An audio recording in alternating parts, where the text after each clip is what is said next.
Eaton, it's going to be strange to have a Founders Day weekend without you. Yeah. Oh, excuse me. That's now. Saturday. That's Saturday. Yeah. I did not know that. Yep. I wish I had had that on my calendar. As it is, I would think about coming down, but I'm doing a funny speech for Young Americans for Liberty in Atlanta this weekend. So, funny speech, by the way, is just me doing stand up, except I get to have notes. Like whenever this happens, they go, "Do you want to do a speech or stand up?" And I go, "Well, tell everybody I'm doing a speech to significantly lower their expectations." Crush it. Yeah. Yeah. I'll have the funniest speech they have all year. But if I do stand up, I'm pretty good as a stand up, but I'm not great. But I'm a great speech guy, and I can have notes. Oh, yeah. Nobody cares if you bring notes to a speech. Yeah. So I will be doing that, but I will be with you in, huh? I think if I'm there expecting a speech and it turns out funny, then you just exceeded my expectations. But if you tell me that it's comedy and I'm just like, meh, exactly. I don't know, I would sign up for the speech and then just like make it funny. And that way you're 100%. Setting the bar a little lower. That's exactly what I do. Where is it? Where is it in Atlanta? Some hotel. I don't recall the specific. Downtown? I think so. I'm just going to be there for I'm just going to zip in and zip out. I feel bad about the time I spent away from Wallace, who is recovering from having a hematoma plug put in. He's got a little thing in his ear. So I'm just going to kind of zip in and zip out, which is a shame because I'm friends with a primatologist in Atlanta now. And I have a standing invitation to go to their monkey exhibit and hang out with the simians. But I just don't think I'm going to have time. If it's downtown and you have like a spare few hours, there's a great cocktail bar that I can direct you to. It is a speakeasy. As noted, I am again on the sauce, and I'm happy to mingle with the locals. I wouldn't have done it if you were sober. I wouldn't be like tempting you like a siren to the rocks. I'm only, now that you are back indulging in libations, would I make ever such a suggestion? If you were still sober, I would tell you to go to the Museum of Coca-Cola, which is actually quite cool. It's in the middle of downtown. And at the end of it, they give you all the different flavors. They give you like a tiny Dixie cup, and you can try all of them. And a lot of them are gross. Yes. Turns out the rest of the world is intolerable. Yeah. Like it's just a very, very bad place. Yeah. And we're very lucky to be in America where Coke tastes good. Yeah. Hey, there were far more flavors than I expected. Jen, what's the weirdest museum you've ever been in? Oh, God, that's easy. I went to Roswell, New Mexico. There was an alien museum there. Yeah. Oh, I know. I drove all the way out there. Did you go? Oh, yes. It was horrible. It was really funny. Yeah, it's definitely funny. It's ridiculous. I think we've done this story on the show before. Really? With the fake alien? Yes. I think we're in reruns. Are we? Okay. Yeah. Well, then I'll spare everybody my own Roswell. Because there's an autopsy thing, and one of you noted that they were playing the Alien Autopsy like TV movie. Yeah. Starring Martin Sheen. Yeah. Yeah. I was furious. And it's so far out of the way to go to this thing. Jen, what were you expecting at a UFO museum? Did you think there was going to be a bunch of PhDs and lab coats looking at pieces of recovered craft? No. So when I was couch surfing, we met this guy in France and we stayed with him for a couple of days. His name was Paul. And he was super into the alien stuff and he took it really seriously. And so he was showing us all these documentaries and pictures and I was kind of expecting them to tell the story of Roswell and I thought it would be a little bit more serious than that. I wasn't expecting a fake alien and then a fiction movie. Like I was expecting if there was going to be something playing, I was expecting it to be a documentary about like, this is what actually happened here at Roswell. And maybe it would be a documentary of this is where we invented the stealth bomber, or like whatever the hell it was. I didn't know what to expect, but I didn't expect it to be a giant joke. So I grew up listening to Coast AM. My interview style is consciously trained after George Norrie, which is why I don't do a lot of pushback on guests of my program. Like George Norrie will have fucking crazy conversations where someone's like, I am a lizard person from Mars. And George will be like, do you like autumn? Like George, like he's never, ever, ever had the slightest amount of credulity. And so I like it because it's a conversation style that allows the other person to really open up. So I grew up listening to Coast AM. I have consumed hundreds of hours of radio shows and now podcasts on alien abductions and whatnot. And I can tell you that that fascinating sector of society is bedeviled by quacks. And the people that are in it, by the way, will agree with me, where they'll go, for every one person that's the lab coat, there are 10 people that are communicating with aliens through crystals that are making it loopy. Those are my favorites. Oh, crystal people? Yeah. Those are fun people. And I was expecting more of them too. I was like, I don't know. I just wanted more than I got out of the fake alien. That's the most Orange County trait you have. I like crystal people. Because that's a hotbed for crystal people. Yeah. Right? Yeah. One of my best friends is a crystal person. Hi, Miranda. Love you. There's a lot of like witchy stuff out there in Southern California. Yeah. My California friends will say stuff like Mercury's in retrograde and that's supposed to mean something to me. I had never heard of that until I moved to the Bay Area. And people will use it as an excuse as to why they're late. Yeah. Like as if it's a traffic jam. Yeah. I'll say like, it usually has something to do with technology. Like, oh, I spilled water in my computer and be like, well, Mercury's in retrograde. That was going to happen. I'm like, I still don't know what that means. But thanks for Nor do I know when it was. And it just felt like it was something that nobody is going to check.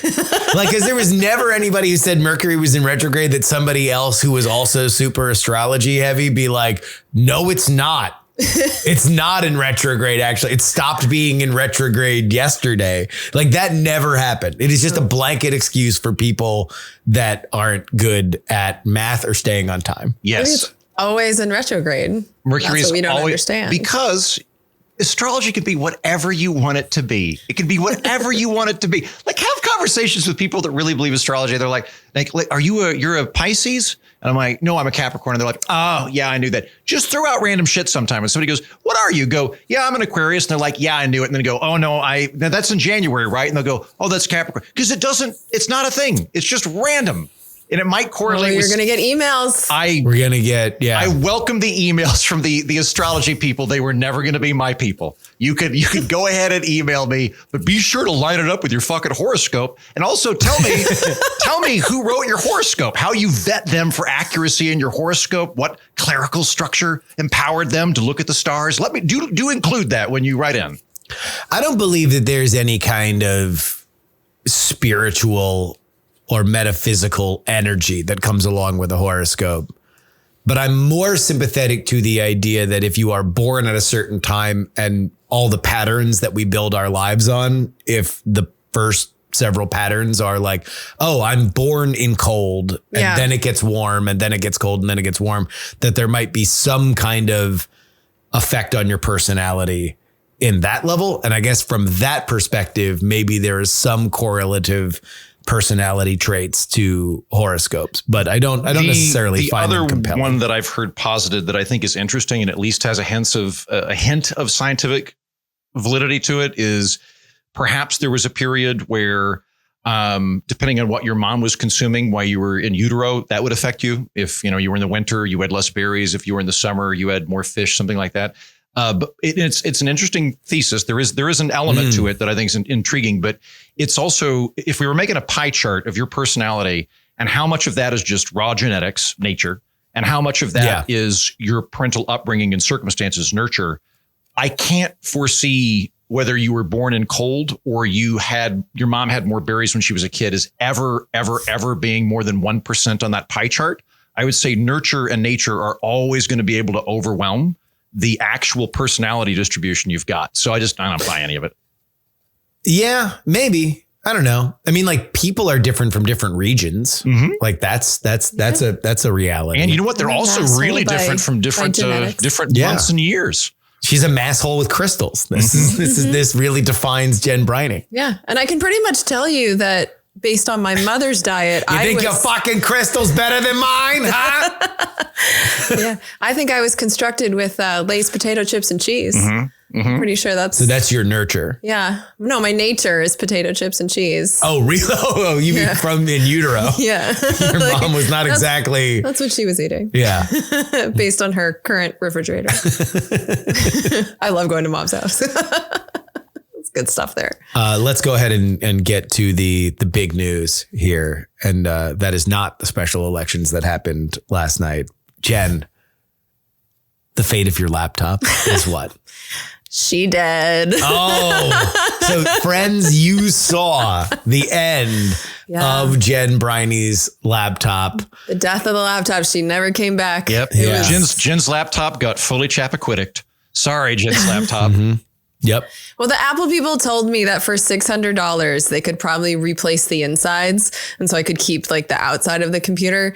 But then they looked at the condition of it. And at one point I had put a pencil in the computer and I closed the laptop. So my screen's been cracked for years. Oh, Jesus. And then there was a dent in the side of it from when I had dropped it. And then the letter C is missing.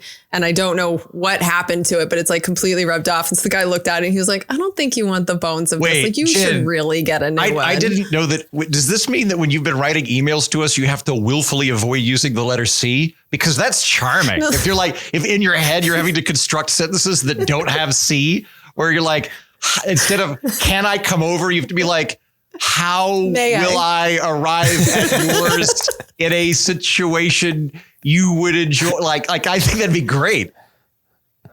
May I arrive at your abode? Yeah, exactly. My It's gift like, for you is a succulent. There's a lot of C's and such. Although, there's 2 C's there too. Fuck. This is harder than I thought. a pointy plant with barbs.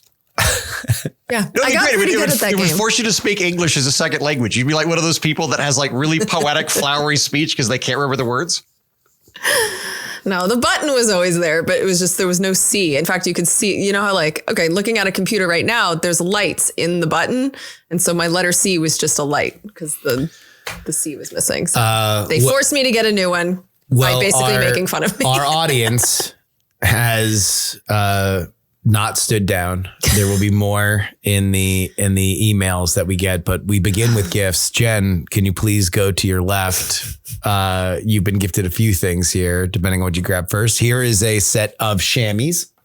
What's a chamois?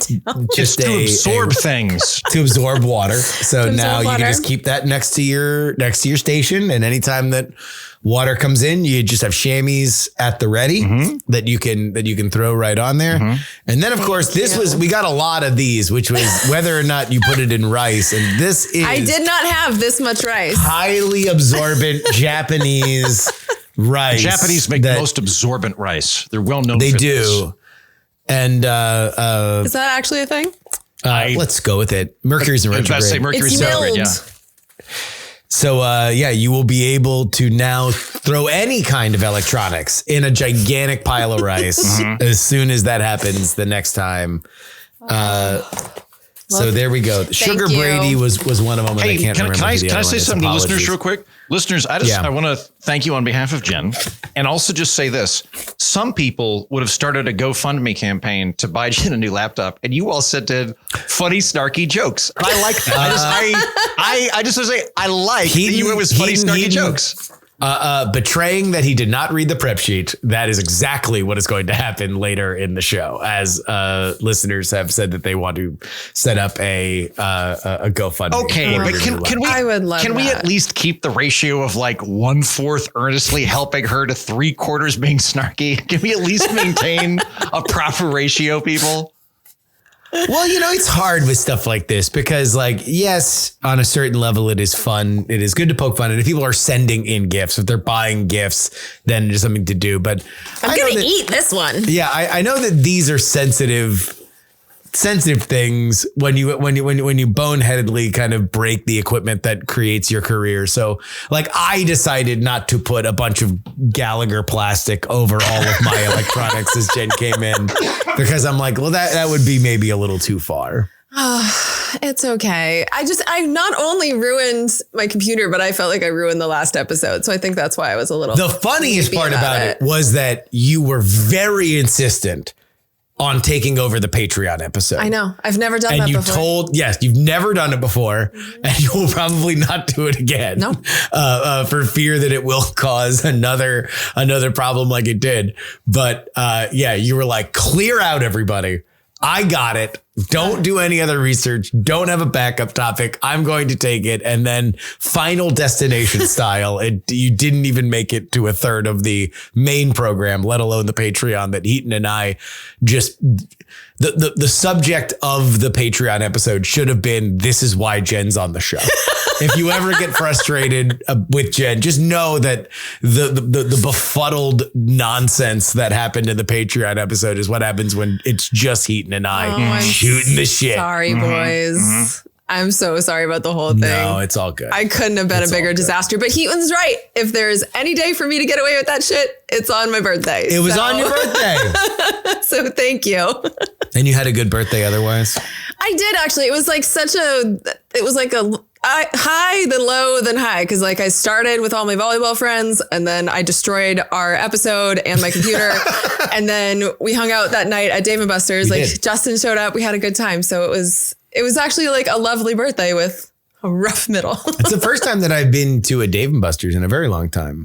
Yeah, it's gotten better. I think it was maybe you that put your finger on it the other night, but like Dave & Buster's used to try and be a little bit more high class than we needed it to be. Like they tried to make a lot of brass railings and like that kind of stuff. Yeah, and now it's just okay. We're a carnival. You know, like they've just kind of leaned in. The food is still really good, which I appreciate. It's more of a Buffalo Wild Wings sports bar with expensive arcade games. Yeah. And the food is still elevated for a bar, which I appreciate. But I don't feel like I need to be on a date or dressed well. Like I'm still, playing basketball. So why do I need to pop a shot? Yeah, exactly. So yeah, it was a good time. No, it was a good time. It was a good time. Justin. Yeah. Who? What? This whole thing? Yeah, we played the dodgeball game. Yes. And I think there were 8 of us. Mm-hmm. And every single one of us tried to beat him and couldn't do it. No. Yeah. And he was, as you would imagine, oh so humble. There was no jumping or dancing or smirking. I tried to keep it down. You didn't. Okay. You failed. That was me being humble. That's what you failed at. You totally rocked the dodgeball. You totally failed the humility. So thank you for coming. And then we got to see you on Saturday here in Austin. Mm-hmm. You were in town for Reason Weekend, which seemed like it went great. Yeah. And you could not stop taking off your shirt at the bar. Yeah. You know what? I did that at least 5 times over the weekend. Gang, I have like all of my clothes are costume, right? Like you guys have known me a long time. I don't actually have normal clothes. Everything I wear is some kind of costume, but they generally fall into 2 buckets: fake British guy or fake cowboy. And particularly as I have left Austin and I miss Austin, I have leaned into my cowboy costumery more than usual. And I have several shirts that I really like that are pearl snaps. Now, the great thing about pearl snaps, in addition to looking clutch, is that I can just rip open my shirt whenever I feel emotional. And so for folks who are not fashion conscious, a pearl snap is a metal button that has a pearl outer shell to it. So it looks kind of fancy. It is a staple of Western wear, but it does just snap together. And then if you tear it out, it's like the pants that strippers pull off. Exactly. Like it just immediately breaks away. When I get emotional about something, I just like rip the shirt open and show some heat and nips and fish belly to whoever's in the vicinity. And he did that explanation, exactly what you heard, along with ripping his shirt off at least 3 times in the hour and a half that I was in his presence on Saturday. It's like one thing to do it to us, but my favorite is when we were watching you with 3 strangers who had recognized you. And after, I don't know, 3 minutes, you were ripping your shirt off in front of them. You know what? Maybe because I'd had a couple drinks, but as I recall, I was kind of egged on into that. I don't remember the specifics on that one, but we don't know because we weren't talking to you. We weren't there. We were just watching. I think correct me if I'm wrong, Heaton, but they didn't recognize you. You just complimented a man on his shirt and got into a conversation because you're a golden retriever of a man. Both actually happened. So I'm really big on complimenting guys' fashion. So like a lot of guys don't experience that. They just it'll be like a year in between anybody going like, hey, that looks good on you. And that their posture will elevate. they'll feel more ennobled. It's nice. Not beating the gay bait charges. It's a gift you can give a lot of men. So I was walking by and I only do it if I actually like the thing. But there was a guy in a kind of a cool paisley shirt. It looked snazzy on him. So I just walked by. I was like, hey man, that's a great shirt, and you're really pulling it off. And he immediately went, "Are you Andrew Heaton?" So we did get right. So it was. Yeah, no, he totally recognized me, which apparently he'd been watching Reason videos like not 3 hours earlier. So it was very jarring for him. Because from his perspective, this guy that he was watching on TV, the Truman Show? Just out of nowhere was like, "Hi, I'm in your town. You look nice." Like it was very strange for him. So they kind of knew who I was. We did talk a little bit. And then for some reason, I ripped my shirt open. I don't remember why. But you know what, though? That guy's got a story now. If he's ever watched the Reason videos, this would be like, Andrew came up, complimented my shirt, and then took his off. He's big on shirts. And both Jen and I can draw your nipples from memory, considering how much we saw them. All three of them.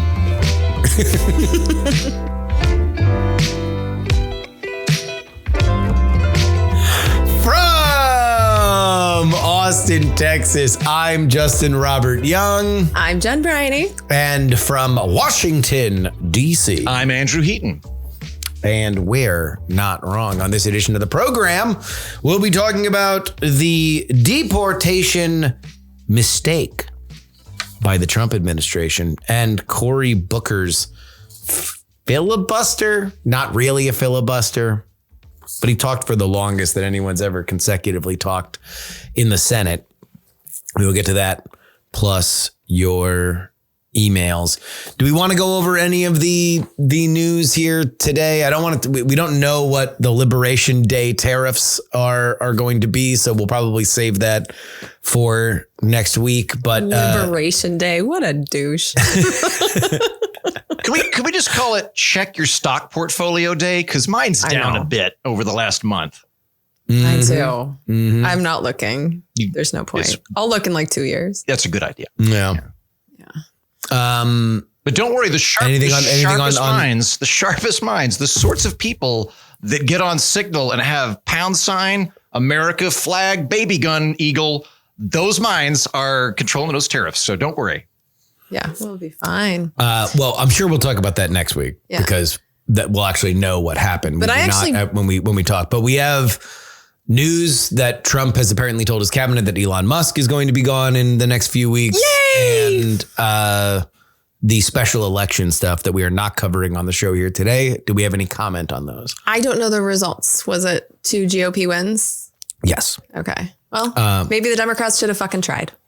Well, so in the Waltz district, which is Congressional District 6, it's pretty close. Not as close as I think people were hoping. They were hoping within single digits. That would have been, I think, a lot of alarm bells flashing. It was by 14, which is like not the Trump margin of 33, but also I don't really like that rubric because Donald Trump is a very rare political animal and he's like probably the most potent in a state like Florida when the DeSantis machine is behind him. That wasn't happening. It was a low turnout election. This candidate, Randy Fine, is bad. Like I was talking to people within Republican politics in Florida that were saying he's the most unimpressive, entitled candidate they'd ever seen. And the Democrats spent $9 million on that race. Fine spent less than $1 million and he won by 14. So with all that, you get 10 points off the historical average in a very low turnout election. The Gates seat was actually a little bit closer than people believed, which was contrary to the polling. And then in Wisconsin, the liberal justice, not the Democratic justice, because judges don't have parties. Please don't pay attention to the money and apparatus that are getting them elected. But the liberal justice beat the conservative justice by 10 points. That was at the outer end of some of the polling. So she overperformed. And that's probably a better sign for Democrats than either of the Republican seats are. I do have to wonder, though, how much of that Wisconsin thing was some of the Elon backlash, because him and his friends or whatever had put $20 million towards buying that. And they still got outspent by like $15 million because of the Pritzker Soros money that came in. So but it's like the narrative around it, that the only reason I was even aware that there was an election was that Elon's trying to buy the seat, and it was everywhere. So I'm wondering if there might have been more turnout in Wisconsin because people are so sick of Elon throwing his money around. Because I tend to think that is an outside of the state narrative as opposed to an inside of the state narrative. I heard from two people from Wisconsin who messaged me yesterday and told me they did their part in shutting down Elon. So I don't know. Maybe. I think it was a motivator for some. Sure. What was the bit about Elon giving $2 million away or something like that? Like specifically two people? I saw something about that, but I don't know the story. This is the same thing that he did in Pennsylvania during the 2024 election, where to get into a rally where Elon was going to speak, you had to sign a pledge and vote. And by doing that, you would enter into a raffle that could win you $1 million. What was the pledge? That you have to vote. The pledge was that you would vote and that you believe in free speech or something like that. So it is, I believe it is on the right side of federal election law. And that is not to say that it is nice or good. It is that people don't realize how much this shit happens all the time. That you are constantly, if you ever get a text message and it's like, hi, I'm Barack Obama. Have dinner with me and Michelle if you donate $5. That's the exact same thing. It's just a difference of the monetary amount and whether or not it's cash versus gifts. But it's the same exact motivating factor that they are asking you to donate or sign a pledge or do something like that. And then you, with the possible reward of getting something monetary on the other side of it. The difference that Elon is doing is that nobody would imagine giving away that amount of just raw cash, because no consultant that would actually run shit like that would ever say that money should be in the hands of a rando and not for me. By the way, that was a great Barack Obama impression. Like that was just like there wasn't even a warm up for that. Congratulations. Thank you. Yeah. Thank you. I every once in a while.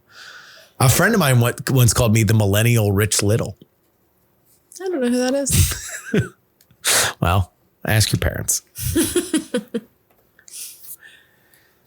The Trump administration has admitted mistakenly deporting Kilmar Armando Abrego Garcia, a Salvadorian national who entered the United States in 2011 at the age of 16.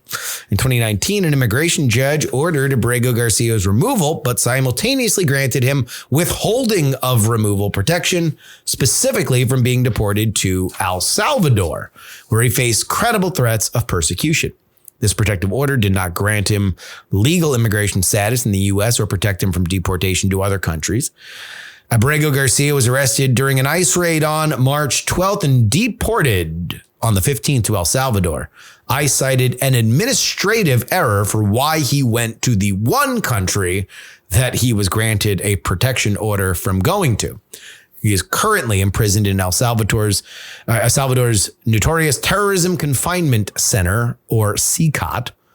The Trump administration contends that Abrego Garcia is MS-13 affiliated and he was eligible to be deported. During his time in America, Abrego Garcia married a U.S. citizen and had a child. His attorneys are challenging his deportation and seeking his return, highlighting significant concerns about administrative mistakes in the immigration system. The administration maintains that the U.S. courts lack jurisdiction to mandate his return. Mr. Andrew Heaton, should Abrego Garcia be brought back to the United States? Yeah, I think so. I thought this whole thing was kind of terrifying and bad. So the way that this is beginning is with the 1798 Alien Enemies Act. That's the act specifically that President Trump invoked in order to do the most recent slate of deportations. I don't have a problem with how old it is. A law is a law. If your country survives long enough, you're going to have old laws. There's nothing necessarily wrong with that. And it was, I think, updated again in 1918. So it's not like it's something that has expired. It's there on the books. But the way the Alien Enemies Act works is that you have to either have actual war declared, which Congress has not done since, I think, maybe Korea or World War II. Remember, Vietnam wasn't a war, according to the United States Congress. I believe it's Korea. Is it Korea? Iraq wasn't a war, according to the United States Congress. Congress won't declare war. It will just do military authorizations and whatnot. But if you're going to do it, you have to declare war. There is a provision, however, quote, any invasion or predatory incursion shall be perpetrated, attempted, or threatened against. That is reason. The reason that they have this is we were afraid France was going to invade us back in 1798.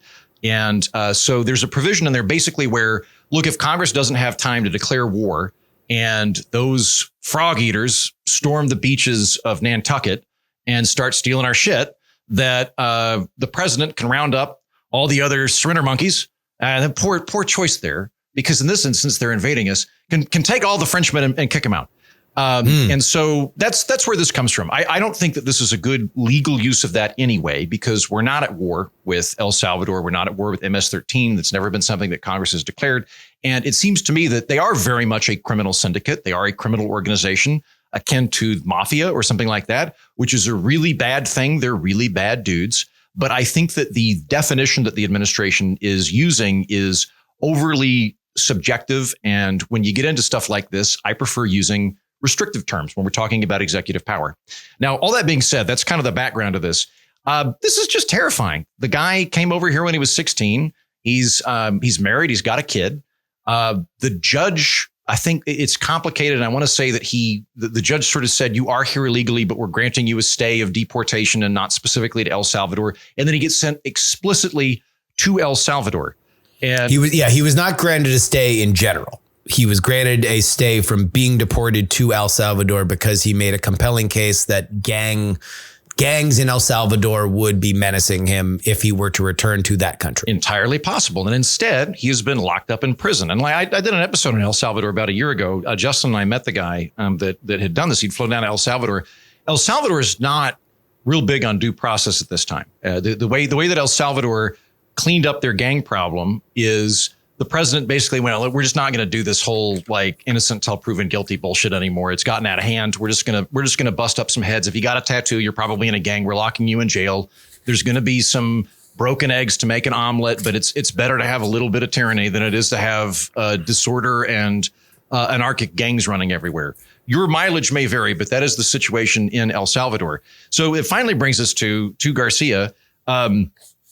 When we're getting into immigration stuff, you're not given the same due process to have your immigration revoked in the United States as you would for criminal proceedings. If you're given criminal proceedings, you're innocent until proven guilty. That is not the standard that is used for having your immigration status revoked. If you lied on your paperwork or something like that, it can be kicked out. However, in this instance, the effect of that expulsion is incarceration. It was literally to send him to a jail in another country. So I think he should have been given due process. The fact that it's a clerical error and that the administration is admitting this tells me that it was a pretty big oopsie. There's an American citizen that's been deprived of her spouse. There's an American citizen that's been deprived of his father. And I don't get why the administration is saying, look, it's sort of out of our jurisdiction. I don't disagree. I'm not saying that we should send in commandos to rescue a guy from an El Salvadoran prison, but like, can Trump call the president of El Salvador that he's allegedly on good terms with and go, we made a mistake. Can you send this guy back? Because that seems to me to be step one. So anyway, yes, I think this is messed up and we should make some effort to bring him back and do this in a legal and thorough manner rather than just chucking him into an El Salvadoran prison. Jen? I agree with every single word of that. I'll just add a couple things. I want to point out that when this guy was granted the ability to stay here, because he was locked up for a little while, they suspected him as being a part of MS-13. They never actually were able to prove that. It was someone that like accused him, and that's really confidential informant. Yeah. So it's like he was accused. But in 2019, which was during the first Trump administration, so it was like the Trump people that said like, okay, you have a real danger posed to you if you go back to El Salvador, we're going to let you go. And for 6 years, this man lived in our country with no apparent problems. And just the way that this all went down, he was apparently straight up kidnapped. And this is what we're finding out about a lot of people. Like the reason we know that he was one of the people on one of those planes is that his wife saw his picture while she was watching the footage of these people landing in El Salvador. Otherwise, we still might not know. And there's still people that were on those planes. We don't know who they are. And I think that's what's really scaring me is that they're disappearing people and they're being careless in who they're grabbing. Because I remember at the RNC, this was one of the promises they made that they were going to take the criminal aliens and get them out of our country. But if you're not making sure that the first part, that these are actually criminals, you're just grabbing people off the street. And I'm wondering if the cruelty is the point, because they did send our DHS Secretary Kristi Noem down there, and she made the creepiest video that I've seen in a very long time. She loves her costumes. Oh God. It was really disturbing. It was her standing in front of a cage. In front of this prison, this CCOP prison. And behind her are men just on top of each other, like sardines in this cage. And so this isn't the only propo that they've done where they're making these videos trying to tell people, don't come here because this is what's going to happen to you. I almost wonder if one of the reasons they're not bringing him home is just to show how cruel they're willing to be. Because like Andrew said, if we have a good enough relationship with El Salvador that they're willing to take 3 plane loads full of people that we're saying are really dangerous, why wouldn't they go through and just be like, pluck this one innocent man home and send him back to his family? The fact is that they don't seem to want to do that.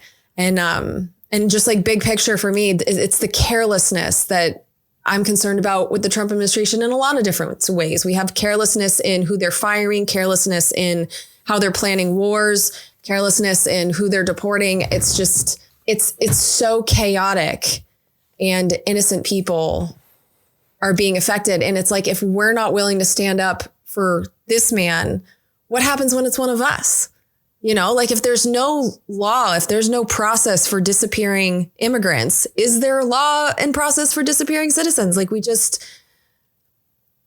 I just, it's like that old saying, you know, like, I can't remember the exact phrase of it, but it's something along the lines of, first they came for the communists. For the dentists, then they came for the surgeons. And I didn't say anything because I wasn't a dentist. The Lutherans. There is a bar that I have gone to a few times that has 2 of the best pieces of barroom art. I'm sorry, Sojourn here, but one of them is written on top. They have the Constitution for whatever reason in the bar, but written on top of it is just, first they came for the big dicked bros and I said nothing, which is one of the best pieces of bathroom graffiti. And then somebody punched the wall, and instead of fixing it, they put a frame around it and said, fragile masculinity, mixed materials, which I thought was very funny. Anyway, please go ahead. That is funny. But I mean, this is how cliche this poem has become in this country. We're all aware of it. And this is one of those scenarios where I'm looking at it because I remember in the first Trump administration, like the first protest that I attended was on his second week in office when he had people locked up in the airports because he had just announced a Muslim ban. And so there were just Muslim people stuck in airports. And so I spent, hours on the floor of San Francisco International, along with people all over the country who are doing the same. And we don't seem to be doing anything about now disappearing people who have been living peacefully with American wives and American children. Who was on order to leave.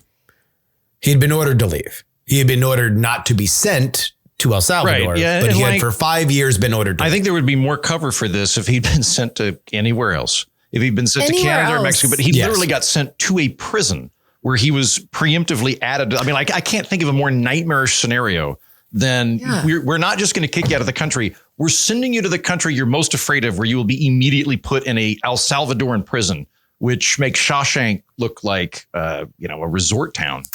Yeah, we know that people have been tortured in this particular facility. And we know that the first Trump administration said that this particular person is in danger in this particular country. And then just the way that this is happening, like, I think a lot of us have seen the video. There was a student, I think she was from Colombia, but she was just plucked off the street by ICE agents. Like, there has to be a process here where you get notice and your family knows where you are, but you can't just like disappear people. It's inhumane what they're doing. And one of my biggest concerns is just the lack of shits that I'm seeing given here in the United States for these situations. Who's ready for some devil's advocacy? Oh, here we go. Who's fucking ready? Get your emails fired up. First things first, this is exactly what was always going to happen. There was no way that you were going to conduct an immigration sweep in the way that Donald Trump was promising and not have sympathetic cases. I would have thought it would have been, something extraordinarily compelling when it came to children or something like that. But this is the first one that we have seen. Did either of you guys read the order The admitting the administrative thing. What's interesting about it is that he got shipped off because they were being careful about other people. They had a group of people that they were going to send to the El Salvadorian prison. He was a reserve, and they had kicked off enough people. They determined that they couldn't ship out enough people that he wound up on there. And I guess they eventually just stopped checking to make sure that they could fill the count on the plane. That's conjecture. Great job of the devil's advocacy so far. Continue. Calm down. I don't think he should be brought back because I think he probably should have been sent out a while ago. And either we're going to have an immigration enforcement arm in this country or we're not.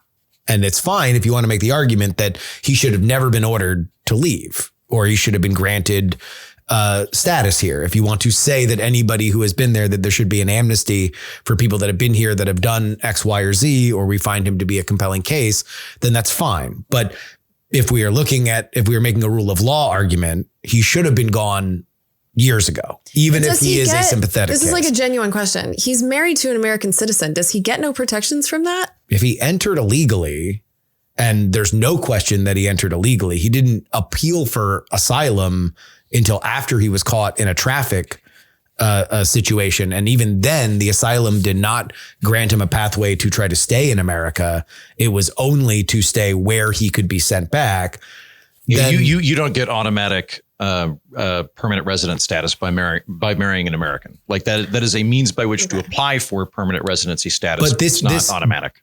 This is part of the consequence by the fact that we have had a broken immigration system on many levels for decades, right? Is that you begin to have situations that should be resolved that are not resolved. And so people have roots. And whether or not this guy was an MS-13 gang member that was involved in human trafficking, as the Trump administration alleges, or he was just a poor metal sheet apprentice, which is what his immigration lawyer says, I don't know. I don't particularly think that either of those two are the place where I would take the absolute truth. And I think that anybody who takes the word of the immigration lawyer just totally as the gospel, who knows? I mean, I wouldn't immediately believe that. It's his job to advocate for him to stay in the country because that's why his family is paying that immigration lawyer. So he's going to make any argument he possibly can to do it, possibly even playing down gang affiliation. So we don't know.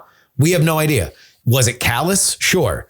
And should he have gone based on the letter of the law to El Salvador? No, and there's a reason why we know about this because the Trump administration admitted to it. What I find to be interesting, and if I'm going to devil's advocate for, yes, he should have been sent to El Salvador, is because there was something that materially changed from when he was granted that protection. And that is what Andrew said. El Salvador is now an extraordinarily safe place to be based on the gangs that he was saying that were going to menace him. Now, the opposite to that is, well, it probably wouldn't be great to be sent to the prison where all the gang members are now sent. So if you were to deport him to El Salvador to the streets, and that might be, I think, the more humane, happy medium is that he should be released from the prison into El Salvador. Yeah. Because I think that there is an argument to be made that the asylum he was granted from deportation to that area, the facts on the ground have changed. He is now no longer in danger in the way that he was from I think it was the 18th Street gang that he had said he was worried about that had menaced his family's business. But he probably shouldn't be in the maximum security prison. But I don't also think that he should come back. He was ordered to leave years ago. And so this is the reason why this is a very, very tricky case, is either we're going to follow through on the law that we have said when it comes to whether or not people are allowed to be here or not, or we're not. And while I do think that it was bad and it was boneheaded to send him to the one country that he had an administrative protection against, I don't think that he should come back. I mean, I don't hate that take. I think that's fair. It's just, I think it matters how you do things. Smiles. I know. Satan. I just think it matters how you do things. And this, I mean, I've said my piece. I just think it was careless and shows a lack of regard for him as a person, his family. I did think it was funny that it was them checking off other people that they couldn't go to the maximum security prison that he wound up doing, that they fucked up not checking his shit. But like, so how can we trust this process if this is even possible? If this is possible, like, who knows what happened with those other people on the list that they were taking off the list? But if this is possible, they're not checking that. I will say there needs to be more of a public facing, like right now, the Trump administration has led with a lot of, and this is, I've hated the phrase, the cruelty is the point before. I do believe that the Trump administration believes that messaging is a very key part of stemming migration. They want to scare people. And I think the best way to say that in a way that is beyond the cruelty is the point is to say they really want to speak to the cartels, that they want to kill the cartels business, that they are sending the word out to people who want to access America, that they can access America for $5,000, which is essentially what was happening with the Biden administration. And so you want, when somebody is weighing whether or not they're going to take the cartels up on that offer, they're saying, wait a minute, look at this Studio Ghibli animation that the Trump administration put up of a crying immigrant being led out of the country. They definitely will kick me out. I do not want to risk that money to go on this very harrowing journey to get into America. That's the nicest way that you could put it. The meanest way you could put it is they are being unnecessarily cruel and mimetic in a way that is ugly. And I would say counterproductive for what they want to do. Because if what they want to do is create a understanding with the American people who are by and large to the right of the elite on immigration. If you look at poll after poll after poll, it is one of the things that Donald Trump is still popular on. He is still in many polls double-digit popular on, even through all of this, is that the American people would like for a more stringent immigration stance, and specifically since Biden. But if they want to do that, they should be forward-facing as to saying, here's who we sent, here's what we are, our understanding of what they did. And even if it means saying with this guy, what they wound up saying later, that we believed he was involved in human trafficking and we believed he was a part of the MS-13 gang, and we don't care whether or not his immigration lawyer is saying something different, that should be set up front. And I think that they should be leading with that, because I do think that it erodes trust in an issue that they by and large have the support of the American people on when stuff like this happens and they lose their message. So I do think that they need to be, and that case of the student visa, and I can't remember if she was a green card holder or a student visa. I think it's a student visa, but the lady who was taken off the street, you do need to say, hey, this is more than just the fact that she wrote an op-ed. This is something else. If that is the case, they should make that case. Heaton. Yeah. So normally I am very much swayed by the position that the law is the law and you have to follow the law, even if you don't like the law. The way to deal with that is to change the law. I'm normally very with you on this. In this instance, us accidentally sending a man to a maximum security prison in El Salvador is such an egregious miscarriage of what we're claiming to do that I'm okay with giving him special circumstances. Like he is living in a Kafkaesque nightmare right now. And so I'm willing to give a little bit of fudge room here. But then on the other stuff too, though, I'm torn on this, Justin. I do think if you don't like the law, change the law. On the other hand, though, I think that we've had such a fucked up, broken immigration system for so long that it's not surprising you're going to get a lot of illegal activity. In the same way that if we made a national moratorium on the speed limit where everybody has to drive 25 miles an hour, you'd have a lot of people breaking the law that are driving 45 miles an hour that I don't really have a problem with. So yeah, there's illegality there, but I don't know. I'm divided on this. And I think given everything that's happened with him, I'm willing to make an exception on this guy. So to bring him back. So not just release him from prison, but bring him back to America. Sorry, we fucked up and sent you to a maximum security prison where you're afraid you're going to be killed by a gang is a sufficiently big mea culpa that I'm okay to do a redo on this one. and go, let's bring you back and then start this over with the paperwork and figure out where we're going to go. And then deport you to somewhere else. Could be. That could be what happens. But I would also want there to be some due process there. Like I'm big on due process, and I'm out of my element here in terms of the specific. Do you so you don't believe that there was due process when the judge said that he was ordered to leave before? I think that there was a court process. I don't think that there was due process. If the outcome is expulsion, what is the difference between the two? Because one is law and the other one is all of the specific entitlements that you get within the American system of innocent until proven guilty. That's due process. You get innocent until proven guilty. You have the right to see your accusers.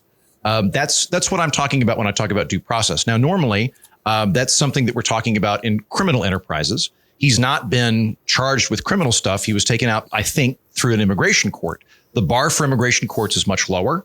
They don't have to have all of those same extremely pro-innocent protections that you've got in a criminal proceeding.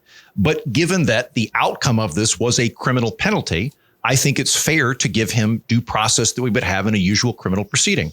The person that implicated him as a gang member did so anonymously, confidently. We don't know who it is. He didn't have the opportunity to confront his accuser. There was not significant evidence that was brought to the court to show that he is a gang member. It was enough to get to an immigration judge and go, yeah, I don't know, where there's smoke, there's fire. Let's kick him out. We wouldn't use that in a criminal court of law, but there was still a criminal outcome to all of this. So I would, yes, bring him back and let's give him due process in that capacity. So I guess I'm just kind of trying to wrap my head around due process for what? I mean, if he was already ordered to leave, then I get like that he was sent out to, against the order, but he wasn't, he was kicked out because he already had an order to leave. Where he went, obviously, I think we all agree, the Trump administration agrees, was not appropriate. Now, whether or not they want to make it right is a different story. But I just don't know if you brought him back, what would the case be? Yeah. You make a good point. I don't know. I'm just, you know what, Justin, if the end result of this is that Trump calls the president of El Salvador and goes, can you get this guy out of prison? I will be much more pleased with that outcome. But I think I would be fine with him coming back. I don't disagree with you on the bare logic of that. If he has been previously deemed as illegally staying in the United States and told to leave and didn't, that's going to be difficult to overcome from a case perspective. But I don't know. This is just so deeply fucked up that I'm willing to play a little bit more fast and loose on this one. I think that is what's making us uncomfortable. Is it being deeply fucked up? And whether it's due process, I don't really know, but we seem to be lacking a process, because we've all talked about this so many times that our actual immigration laws are severely lacking. They don't make a lot of sense. They do lead to abuse, especially of the asylum system. Like, we all know that. And we also know this Congress isn't doing anything about it. And so the Trump administration does have to enforce the laws we currently have, and they do get leeway in doing that. But I think the problem right now is we don't know what the process is. So it's like, for this guy, he didn't know, like, he was given no warning that, like, things are changing. So, like, during the Biden administration, for instance, they had this CPB-1 app, and like, you kind of knew what the process was. And if you didn't do this, like, this was what was going to happen. This is how we were going to deport you. Like, we had an idea of what would happen. People could kind of look at the future and then decide what they would do. With the Trump administration, like, I keep thinking of that girl from Canada. She was trying to come here on a work visa. Like, the paperwork wasn't working out, but she had come to the southern border, turned herself in. They said, your paperwork isn't correct. So she was buying herself a plane ticket. She was going back to Canada, and they arrested her anyway. They put her in a prison, and then they transferred her to another one in Arizona. She was shackled for 5 hours on a bus. She said she couldn't sleep for 24 hours, went to another prison, and then was sent home. To this day, she says she still doesn't have any explanation for why that was the process for her going home, when she was like, I was in the process of buying my own ticket. So it's like, if we don't know how they intend to enforce the laws, that's how this is able to happen. Like, they have to at least tell us, okay, if you are here and you already have an order to leave, buy your ticket now, because on this date, this is how we're going to do it. But there's been no announcements. Do you not think that they have not been clear enough on that? I don't, actually. I don't think there has been if you don't do this, these are the consequences, especially with asylum seekers. Because if you look at this guy's situation, in 2019, he was just released. And there's a lot of people here on asylum that are just released Yes. and haven't been told that they're, getting rounded up and then shipped off without being able to tell their family where they're going and having no phone calls and going to a prison in a foreign country. It's one thing to get deported. Yeah. And then you're standing there with your bag, like on the street being like, well, shit, I need to find a hotel tonight. This guy is being deported to a prison. We're also sending people to Guantanamo Bay. So it's like, there's a lot about this where we don't know what the consequences are. Those are a fraction of it, but yes, that's happening. But you know what I mean? Yes, we don't know where the line is because this is a guy who is committing no crimes. And this is probably to your argument that somebody like this should not have been part of this select group, right? But I think there's been like less than 100 sent to. And I don't know if it's a lot that's gone to Guantanamo and to the El Salvadorian prison. But we spent a lot of time talking about it because it's very novel. It's novel, and those are the extreme cases. But I can't stop thinking about the Canadian. And there are people from Europe that are afraid to come here because they don't even know what it's not like, oh, I fucked up the paperwork with the visa and so I just have to go home. This girl lost 2 weeks of her life and did not know when that was going to end. She was able to reach people at home. She had one phone number. I'm not familiar with that case. I'm familiar with it. I'm telling you, she had one phone number that she had memorized. It was a friend who was able to get in touch with a lawyer. And so this woman was able to get out. But as far as she knew, she was given no information by the officers. She was given no timeline for when she was going to get out. She was given no reason for why she was being imprisoned for a paperwork issue. That's really scary on a lot of levels, because now we're not talking about someone who was, possibly a gang member and who had gone through the process. This is someone who was just basically trying to come here to do some work. And so it's making coming into the United States a scary thing for people who aren't just criminal gang members. It's scary for anybody. Yeah, I don't know what that case is, so I can't really comment on it. Well, I can tell you that it's scary. I agree. Sure. I mean, yeah, it sounds scary. Yeah, it's really scary. And this is what I'm saying. Like, we need to have a process. So she should have known if you show up. And I also think that if you show up and your work visa isn't correct, why are you in prison for 2 weeks anyway, if you're willing to leave? So it's, I don't know the story. But do you see my point of there needs to be a process? That story smells like there's more to the story than what that description is, but I have no detail on it, so I have no idea. Do you think that it's not true that people are being locked up in immigration prisons right now without people any are being kind locked up in immigration prisons right now? Yes, I agree. I agree with that. People who are not gang members, who have not done anything illegal. Like, that's the problem that I'm seeing here, is that we don't have a process for these people. We don't have okay, you just got locked up in an immigration prison. Here's your access to a lawyer. Here's your first phone call. Like, these people have to have some kind of fucking rights. And they don't. And that's what I'm concerned about. We don't know what the process is. They haven't told us what the process is. Because I'm not sure there is one. I think they're kind of winging it. And I think that speed is an operative thing for them, that they want to be.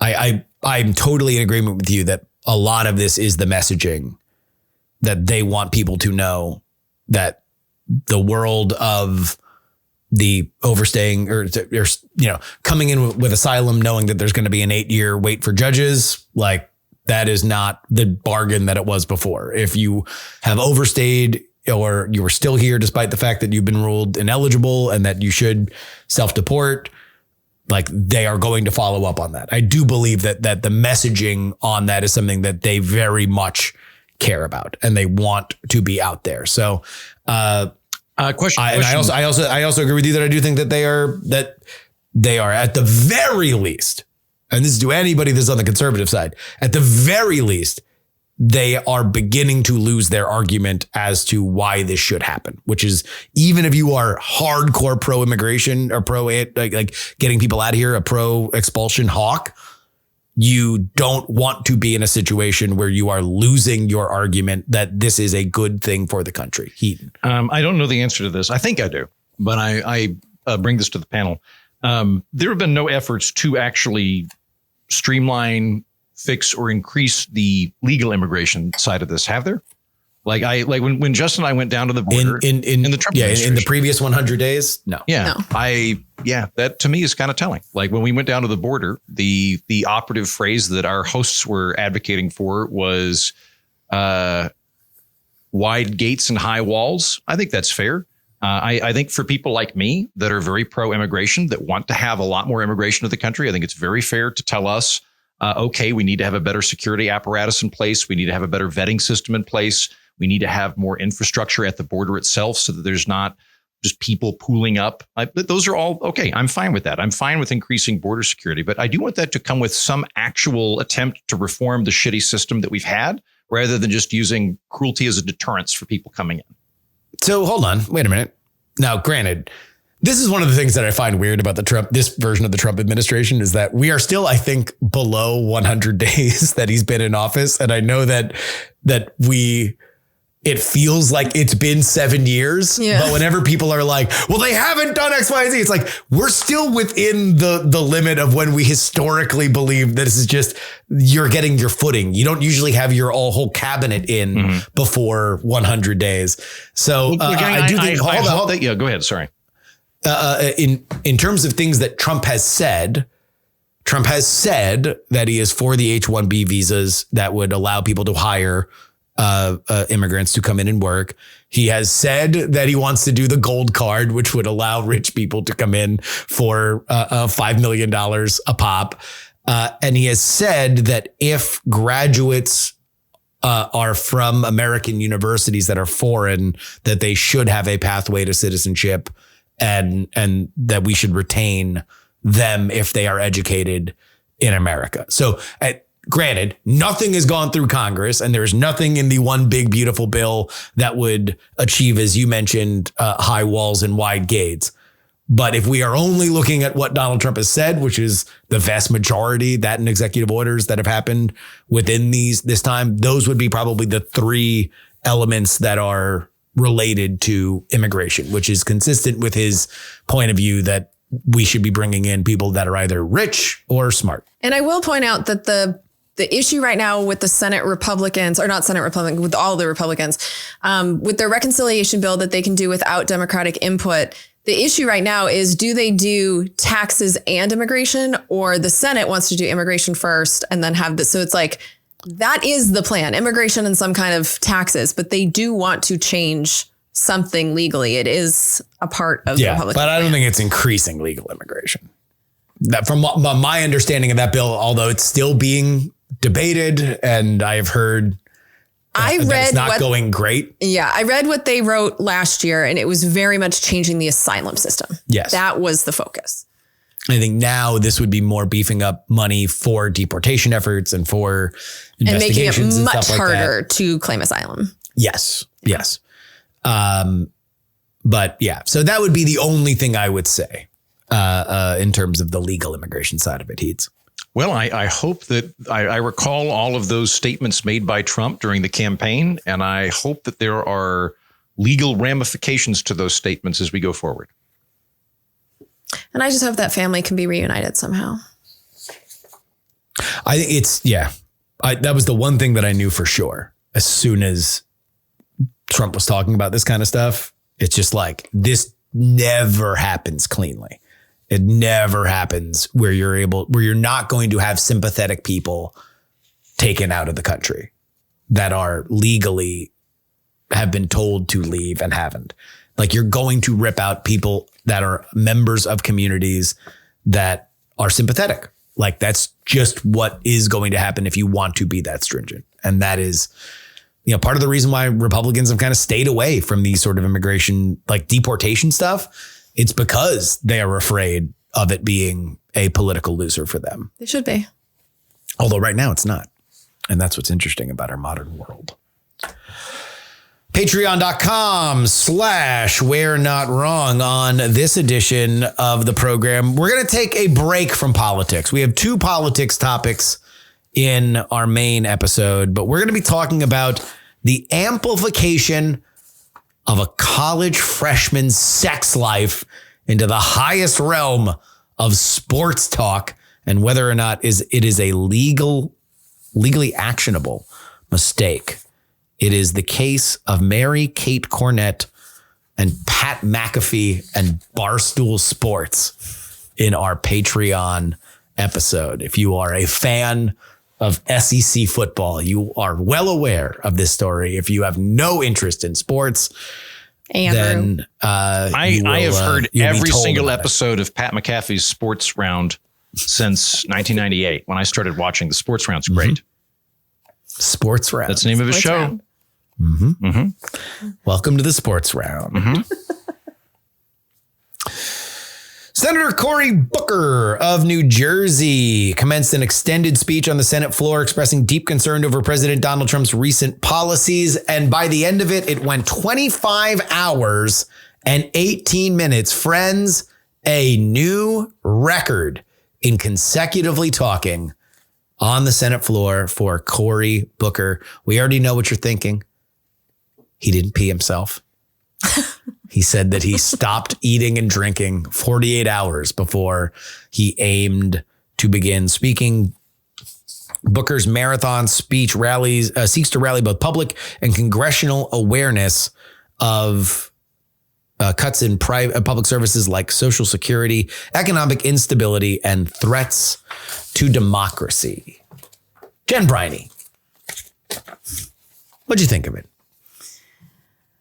So I'm going to start by being charitable to him because I do know that him and all of the Democrats have been getting lots of calls telling them to do something. Mm-hmm. And so it was something.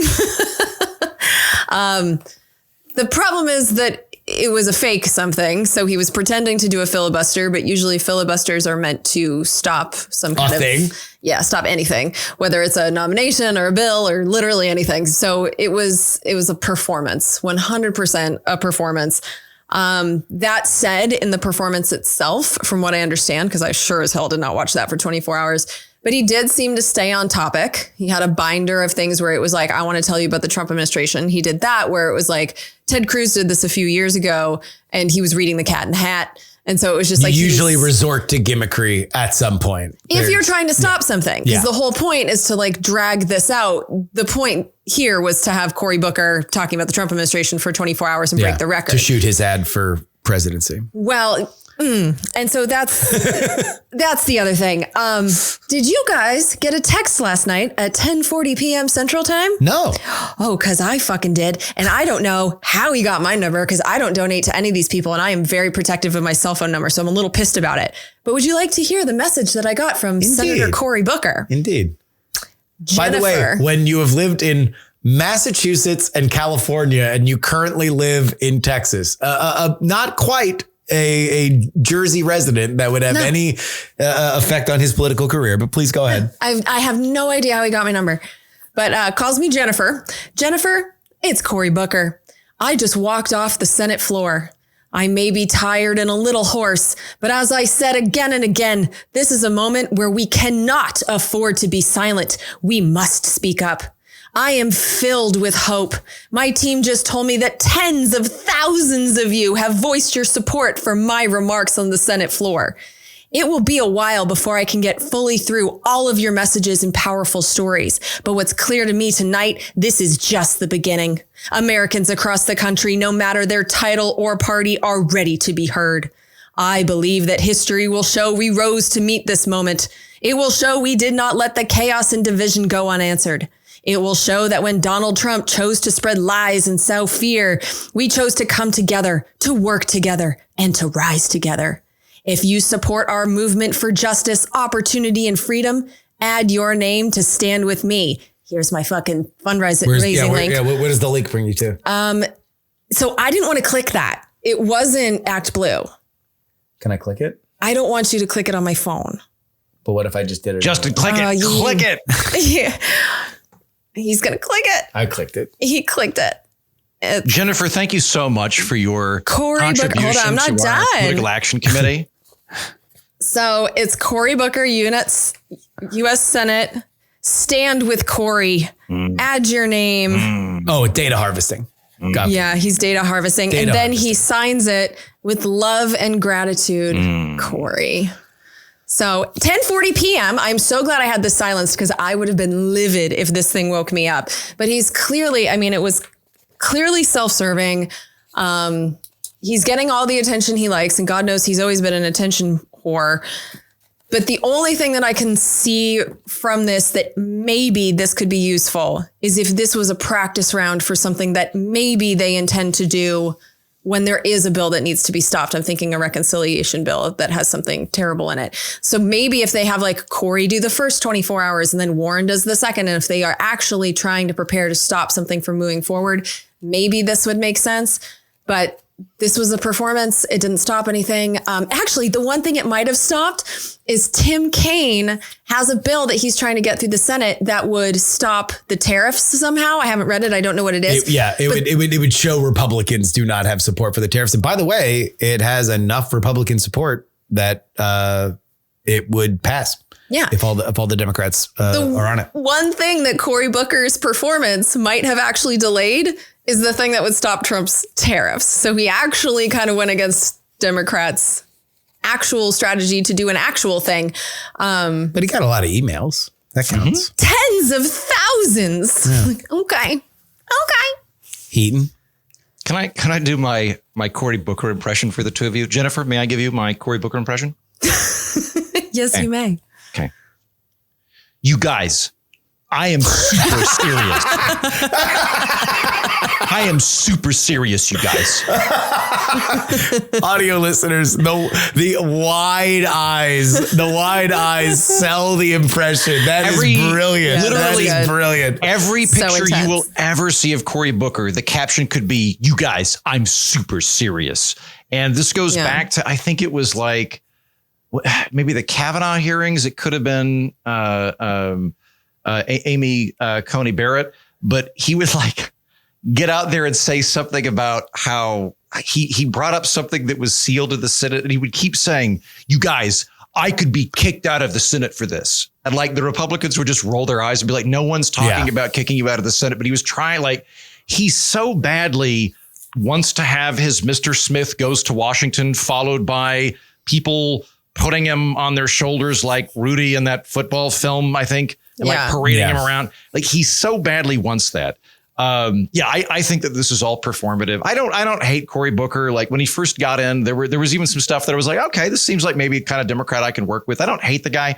I do think he is a real performative individual. And I think that this is entirely performative. I mean, he so badly wants to go down as a hero, standing up to the bulldozer. What he's going to be is he's going to be a footnote in history books that says, Strom Thurmond's record of the longest filibuster in history was longest speech in the Senate was exceeded by Cory Booker, the senior senator of New Jersey from years X to Y. That's going to be how he goes down. No one's going to remember that guy in 30 years. I also I think that there is a kind of like mental paradigm that a lot of people are suffering from. Maybe it's more present in the Democratic Party. I don't know, but there's this sort of idea, I think, that goes back to high school of something bad is happening. And if I can just articulate my feelings loudly enough, the principal will come rectify the situation. And so if I'm just loud enough, the thing, and I think there's very limited utility in that strategy. I think it's kind of fundamentally misunderstanding how stuff works. And as far as Booker goes, look, like the Democrats it sucks being the minority. There's not a lot you can do. That's absolutely true. I do think that there's stuff you could be doing. Like if you're the senior senator from New Jersey, you've got a real good Rolodex available to you. You have incredible connections with NGOs, with other governmental agencies, with companies, with individuals. I think Cory Booker's probably got a very safe Senate seat. I'm guessing I defer to Justin on this, but he does. Is there something he could, like, instead of trying to mine data for what will probably be another ridiculous presidential campaign coming up where he's just trying to get signatures, he's just trying to get email addresses for that? Could he maybe go, hey, I'm Cory Booker from New Jersey, and I am truly worried about the many good and competent people from Health and Human Services that just got laid off. And that's why, as senator, I'm going to try to connect you guys with these groups that are going to help you land on your feet, or I'm going to try to coordinate stuff. I understand that it sucks being in the minority. If you were in the minority in Congress, there's not a lot you can do. You can basically slide in amendments and hope they get in. There's not a lot available to you. That's fair. There's still a lot you can do as a senator in terms of making the country better. is your ability to impede the administration is pretty small. I don't disagree with that. But when you're the senior senator from New Jersey, the Rolodex that you have with the connections at your disposal with NGOs and the private sector and charities and just your amount to actually get things done for people, I think, is still fairly high. And perhaps that would be a better use of his time than trying to get clips and emails. Here's something that the Republicans are a lot better at than the Democrats. Finding issues. Democrats have gotten fat on very popular issues for a while. They have been the defenders of Social Security and Medicaid since FDR. They were riding a wave of civil rights excitement that may well have kind of crested over the last few years, where public opinion has not followed them in the way that they did with racial civil rights and gay and lesbian civil rights. And now with the, trans rights, I think we're there. Then it might have hit a wall. They are now in the need for issues. And while Republicans have not had popular issues, what they have done is they've gone out and found where their constituents, people who want to vote for that party, are interested in them. And that's where Pat Buchanan found immigration. That's where you found school vouchers and school choice and stuff like that. And whether or not you agree with them, there's no question that it animates the Republican base. And what they have done effectively in the last election is they've now started to broaden that out a little bit. And they have said, okay, well, also now we're going to see what we can take from this Maha group of health issues and stuff like that. Now we want to bring that into our coalition. What the Democrats are in need of right now are, and this is where I think this would be a good time to find it, issues that Republicans need to react to and are not just a thing that Republicans are doing that we are saying we are not for. And so whether or not Cory Booker is going to be the next president of the United States, he's not. Whether or not he was using that 25 hours and 18 minutes to essentially shoot his ad to announce his running, he was. Nothing that he said is going to matter in 28, aside from, I think Trump was a bad president. Mm-hmm. Now, if he said, I want to be the blank president, I don't know what the issue is right now.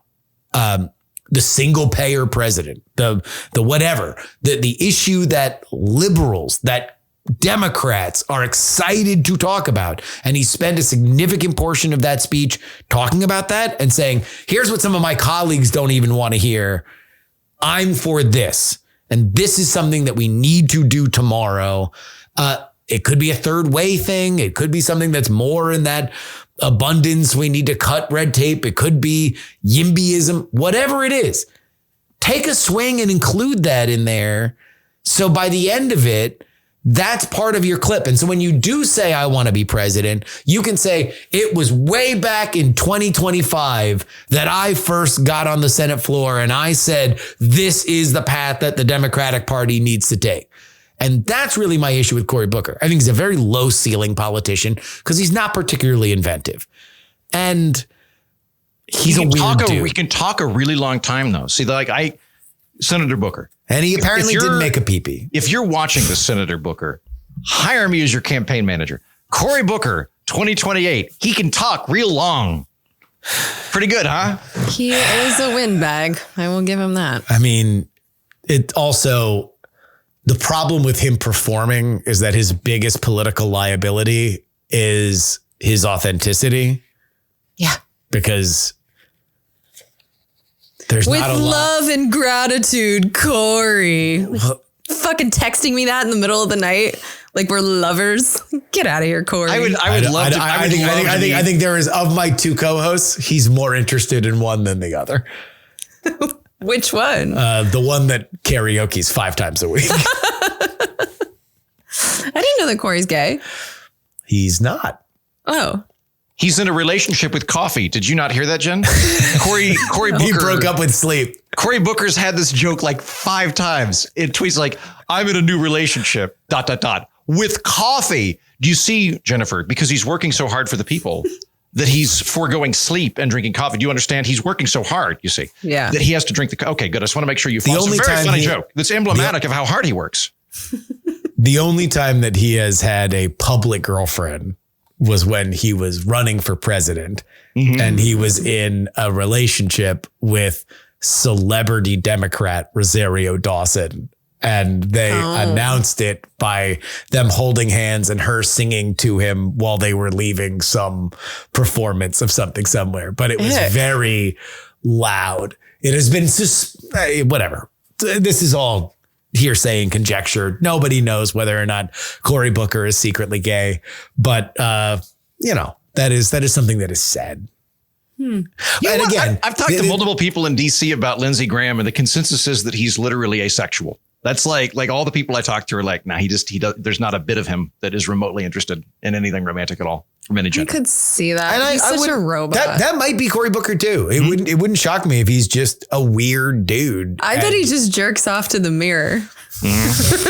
Again, as Cory Booker's wide eyes. Manager.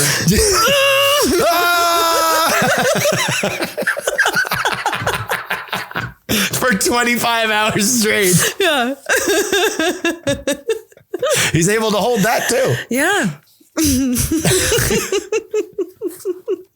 Anyway. Sorry, Andrew. You're right. Yours is funnier. I digress. Go. Yeah.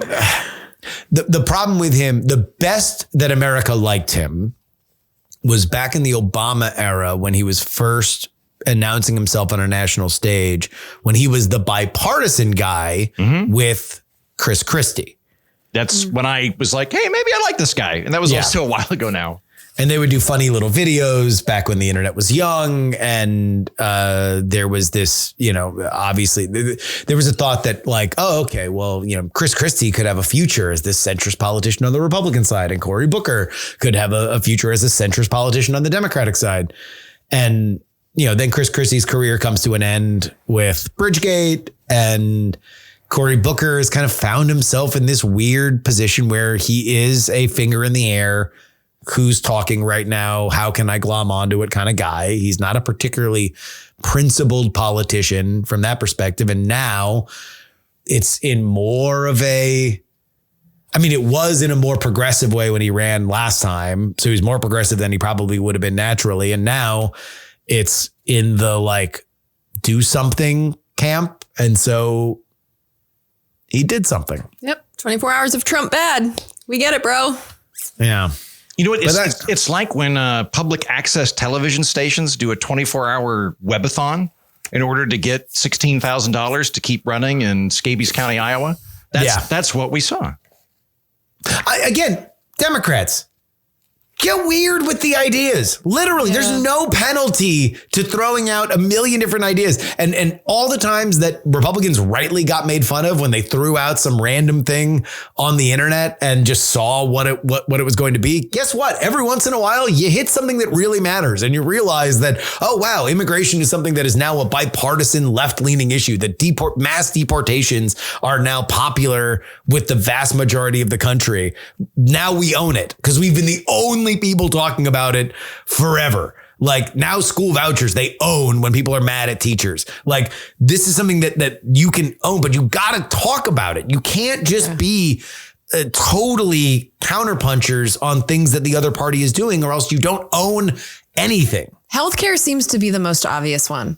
I mean, Luigi is like some folk hero now because he shot an insurance guy. Like we all hate insurance.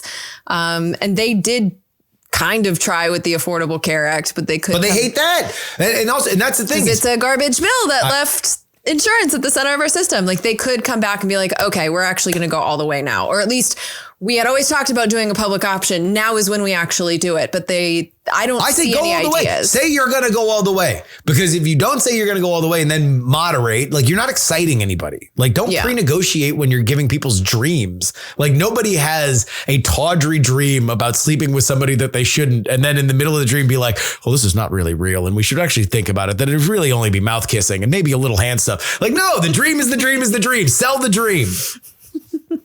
Okay. We're not wrong, Pod. at gmail.com. Maybe a little hand stuff. We're not wrong pod. Maybe a lot of hand stuff. gmail.com. Crowdfund Starter writes, so does Jen really need a new MacBook Pro for her birthday? I'm sure we could pass the plate and come up with enough funds to cover it. Are you willing to accept money from the audience for your new laptop? Absolutely, I am. All right. And I've gotten a few people that have helped out, but legit, I'm not going to start a GoFundMe, but Venmo. What is the Venmo? What is the Venmo? That's what I'm pulling up now. I can't remember if I did Jen or Jennifer. I did Cory Booker's name for me. Jennifer-Briney is my Venmo, but that would be there's not a number helpful. or anything on it? What do you mean a number? Sometimes the Venmos have the number. I'm such a grandma about this shit. No, Jennifer-Briney. Jennifer-Briney. Yeah, but thank you for the thought and thank you for the funds if anybody chips in. I guess mine has a number because there's a lot of Justin Youngs. Yeah, my name's actually pretty unique, which is nice. My maiden name wasn't. My maiden name was Jennifer Clark. That's common. Oh, God. There were two of us. Did I ever tell you guys this? That there were two Jennifer Clarks in my doctor's office with the same exact birthday. So I would go in. Yeah. I would have to go in, say my full name. Oh, and she had the same middle name, too. So I'd have to say my full name. Say my full name, my birthday, and the year. And they would look at me like I'm autistic. And I'm like, no, I swear to God, like, look in your records. Yeah. You're going to need all of this information. I am Jennifer Ann, not Jennifer Lee. And yeah, it was a whole thing. Maybe she had the same middle name as you? Yeah. Yeah. And the same birthday. So the way that you could differentiate us was our years. And the way I found this out is I had sat down at the doctor's office and he asked me how my arm was doing. And like nothing had happened to my arm. And I'm like, it's fine. Why do you ask? And he said, well, you didn't break it that long ago. And I'm like, I've never broken my arm. And so then he asked, is this your name? I'm like, yep. Is this your birthday? Yep. Were you born in 1986? No, I was not. And that's how we found out. So yeah, he's reading that going, your prostate seems like it's real engorged there. Jim Briney. Yeah. I once I met a dude at a bar in Dallas that a friend of mine introduced me to that was Justin Ryan Young. He had a birthday shockingly close to mine, if I remember correctly. And he had also tried in vain to register Justin R. Young on Twitter and was frustrated by the fact that I sniped him. Bummer. There's this guy named Justin Ryan Young. Andrew Heaton in Ohio that we've never met, but we kind of became like internet buddies when we were in college. And cause we would get each other's email. Like his mom would email me. And I'd be like, hi, Mrs. Heaton. This is Andrew Heaton from Oklahoma. You're looking for your son, Andrew Heaton from Ohio. And she was really sweet. And she'd be like, oh, well, you could be my son, too. If you're in Ohio, come over. We'll feed you. And then there's a bunch of Andrew Heatons in England, and I'll fight them. They look rough. That was the family that stayed behind. I'll fight them. But is there any Andy Heats? There's only one Andy Heat. Nope. There you go. That's it. Young is too common of a name because it's also ethnically common. The Mormons got it. Yep. The Asians got it. The blacks got it. And I got it. It's the thing that unites the most powerful groups in America. The Mormons, the Asians, the blacks, and me. The combination, the one in the Venn diagram. That's why I'm so swarthy. On Signalgate. Tell me the Signalgate chatter doesn't remind you of the infamous Hard Knocks Giants Saquon footage. Heaton? Oh, 100%. It's the first thing I thought of. I was like, there's a sports reference that I think is really relevant here, which is, of course, Hard Knocks Giants, my favorite team, and the Saquon footage where they got to the pennant back in the 90s.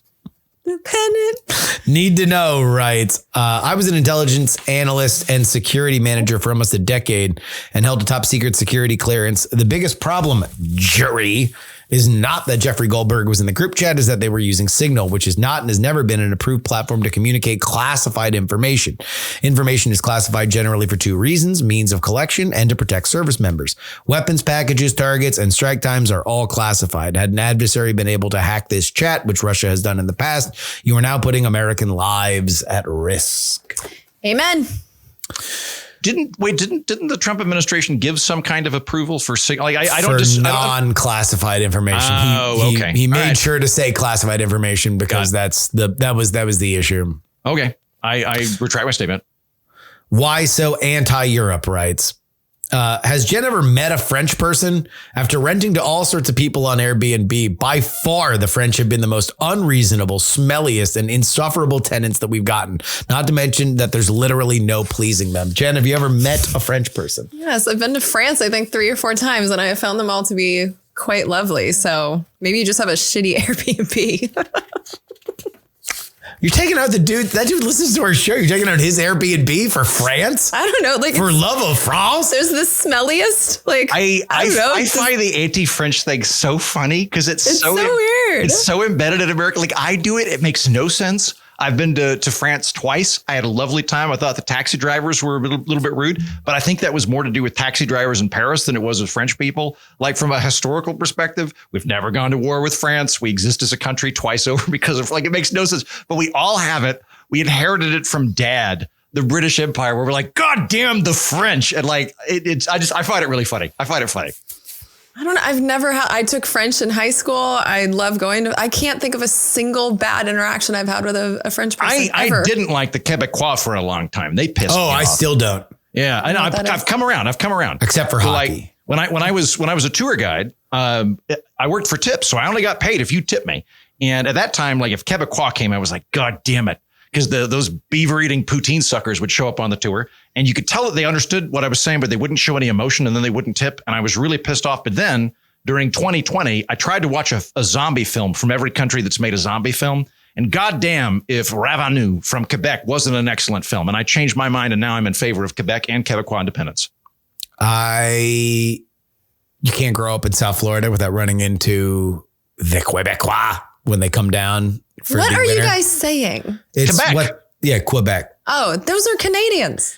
They're French Canadians. They're French Canadian. Yeah. They're French Canadian. They're and Canadian. It's a big difference. Oh, Jen, I encourage you to hang out with some French Canadians because they're very, like, you know how Texans are like Americans with an asterisk? Imagine that times 2. But would you call them French? They don't live in France. I would call them francophones, and they're they mandate like you have to in Montreal, you have to have France on all the street signs, and there's like a expectation of French language in schools and stuff like that. I know that they speak French. They're not legally French. They're not European Union citizens. If we're talking about nationalities, I'm just being conversational. I'm saying Queen on their money. Yeah. I'm saying no one's disputing that they're part of the Canadian Dominion, except some of the people in Quebec. There was this thing where people were like, "Oh, Canadians are so mad at America, like they're canceling their trips to Florida," and it's like, "Yeah, you're doing it in fucking April, dude. Like, you know, cancel your trips to fucking Florida in December next December. We'll see whether or not you actually have the balls to do it." And number 2, I fucking hope you assholes stay out of fucking Broward and Miami. Number 1, you won't. Number 2, you don't tip. You don't stay in the hotels. You just take up all the little local shit. God, they're so annoying. Which like Canada. The Quebecois. I want to go hang out with like although some of my favorite hockey players are from Quebec. So I do love them for that. The Cajuns down in Louisiana. I think that'd be fun. Like when Brett starts talking Cajun, I find that real fun where they're like, oh, but I don't know how to speak Cajun, but it's this weird, like Louisianan version where it's like, take the American Deep South plus France. It's a fascinating idea. General Good Commenter writes, Jen is calling Waltz out for using abbreviations instead of names in his Signal chat. Meanwhile, I'm over here in my organization's Signal chat, saving people by their funniest / most annoying personality trait. Example, Ensign Overoptimistic, Chief Burnout, Lieutenant Exaggerations, and Petty Officer Swole Legs. I like that. That would have been more responsible than what Mike Walls was doing. Funnier this also sounds like for sure. A good episode of Star Trek Lower Decks. There's some good things. Wait, can you rename the people in your Signal chat without them knowing? No, I think they would only. No, they see it because I added Joe to something and was called out because I have him in my phone as husband. And so my friend was just like, I love that Joe is husband. So yeah, you see what the names are. You see what other people have. Interesting. Walter What About writes, if no one is fired for this, Justin never gets to complain about the lack of turnover during the Biden administration. Dear listener. Here we go. In general, I think if you were trying to talk about general discourse, staying away from the "but what about these people" is probably a good way to go about it. If you're coming in from a partisan perspective, then obviously that's something that you're always going to lean on, because what you want to do is demonstrate why your side deserves power, and it is inherent that the other side is irresponsible with it. So that's fine. But since you've made the direct comparison, for whatever anybody believes when it comes to Waltz and the Signal Gate, if you believe that he should resign, which many people do, many listeners and my good friends on the panel agree, then I also believe that that is a minor infraction compared to overseeing the horrifying situation in Afghanistan, getting 13 Marines killed by a suicide bomber. Then, and this is what nobody talks about this anymore, getting revenge for the 13 suicide bombed Marines by drone bombing a family that has no connection to any of the people that actually conducted the suicide bomb. Then knowing that Putin was going to invade Ukraine and taking a victory lap for saying it instead of, I don't know, doing something about it before it actually happened. And then having your Department of Defense go totally AWOL and lie to anybody in his administration that asked, and everybody down the chain from him while he got a Brazilian butt lift, which, since we don't know exactly what happened, I'm sticking with that until he comes out and tells us exactly why he went to the hospital. So yes, if this is fireable, then that's fine. That's fine for you that you think this is fireable. I think those things that I just listed are harsher offenses, at least for me, for the job that is laid out. Because if this was something that was a problem, and I don't disagree that it was a problem, the actual mission went according to Hoyle. They killed the people they wanted to kill, and that went fine.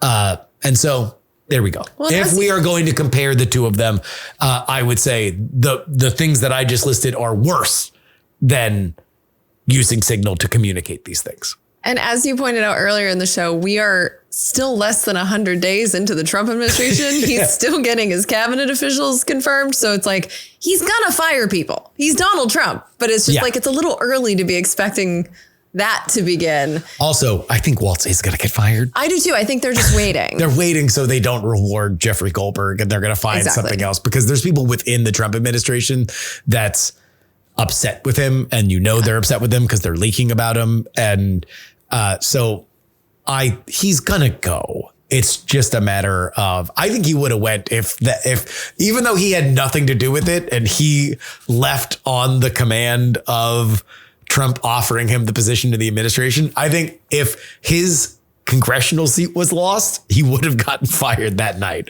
Yeah. Trump would have blamed him for it. Yeah. I think he'll be gone by the 4th of July.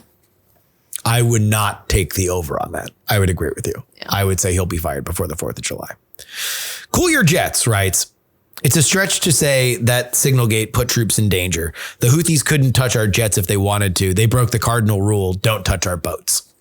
I'm calling bullshit on this one. It's not really about the Houthis being able to touch our jets. It's the Iranians. It's Iran #1. Yeah. Like, we don't know who would want to shoot them down. And the Houthis, we don't know if they have rockets. Like, if you have advanced warning, there's things that you can do. The point is that, like, this could have given anyone advanced warning. And, or at the very least, the Houthis could have hidden whatever we were trying to hit. It put our troops in danger. It just did. Yeah. Look, there's plenty of reasons to say that this shouldn't have happened. And I think the more compelling thing is to say that all the information was just classified in general. And so it just needs to be kept off no matter what. You need to keep a strong chain of what is okay and what isn't okay throughout your entire organization.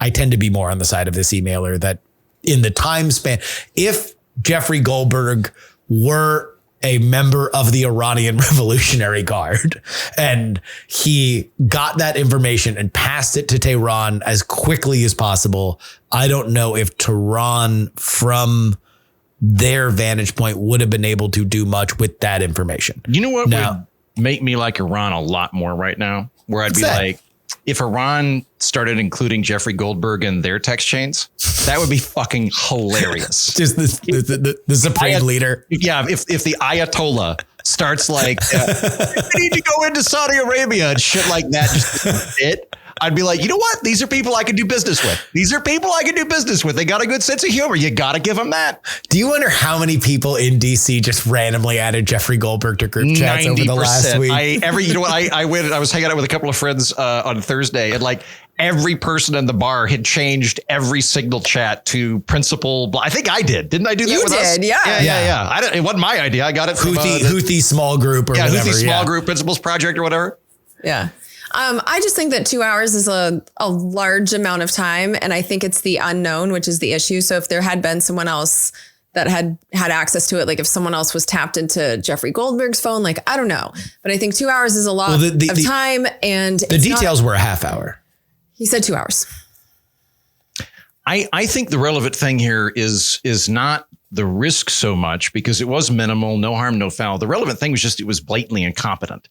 And if you have somebody displaying that level of incompetence, there should be repercussions if you're at the higher echelons of government. Like that's the thing that I have. I agree with you. And that's why I think the Goldberg thing is that's like, to me, the cardinal sin here. The cardinal sin is that you are fucking adding Jeffrey Goldberg to a group chat. Harry Cision, you weren't here for this one. I thought he was gay, right? Are we sure that this isn't the old Hollywood studio playbook of butching up one of your leading men by planting convincing stories of what another utter coos hound he is about town?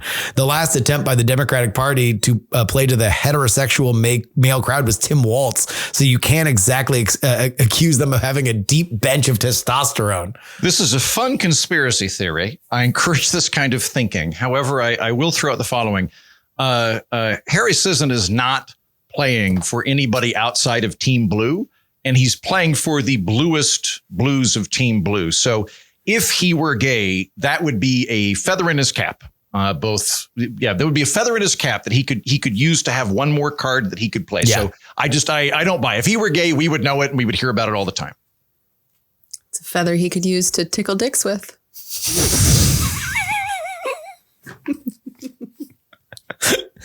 Maybe wide-eyed Cory Bookers. Yep. And finally, it's always the ones you least expect. It's going to break my heart when we all learn that Heaton has used his platform to get nude pics from lots of questionably younger women. Not only would I do that, I have tried to do that. The first 6 months of my show, this happened, by the way, on the predecessor to the Political Orphanage, Something's Off with Andrew Heaton. I don't remember what the tee-up was, but I was like, yeah, send me nudes. That'd be great. I love topless pictures. And that is when I learned that the median Andrew Heaton listener is a middle-aged man that buys prepper shit at Home Depot and plays D&D on weekends. That is my group. I saw so many pictures of topless men that well done, audience. I actually wrote a Cormac McCarthy style snippet about it. May I read it for you at this time? Please do. Yeah. Okay, thank you. The man sat in front of his computer, which flickered with the deranged light of a lunatic's candle. He stared into the abyss of the glass like the hollow eye socket of a dead pagan god. For what he saw inside of it filled him with dread. Middle-aged men with skinny arms, yet soft and gorged pelts, like pregnant spiders.